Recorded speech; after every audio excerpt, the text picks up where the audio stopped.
Magandang araw po mga kapuso at kapamilya. Isa na namang mapagpalang araw po sa ating lahat dahil sa araw na ito ay araw ng ating mga yumaong kapamilya o ito ay tinatawag na Undas Filipino Tradition na tuwing sasapit ang Nobyembre 1 ay ipinagdiriwang natin sa pamamagitan ng mga pag-aalay ng mga bulaklak at yung iba naman ay nananalangin sa kani-kanilang bahay. Ang maganda rito tuwing sasapit ang Undas ay sama-sama ang buong pamilya upang dalawin ang puntod ng ating mahal sa buhay.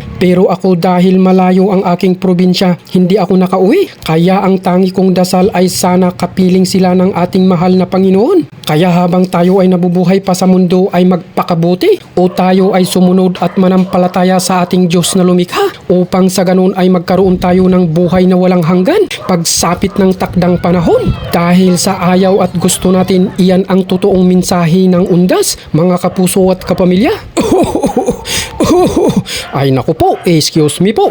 Sabi nga nila, aanhin mo ang kayamanan kung iyan ang magdadala sa iyo ng kapahamakan. Di baling simpleng buhay na lang, mahalaga may kapayapaan at buhay na walang hanggan. Di ba? Saan ka pa? Kay Kristo na. Ang isa pang maganda sa nakikita ko sa tradisyon na ito ay nagluluto ang bawat pamilya at dinadala para sama-samang pagsasaluhan ng ating buong pamilya.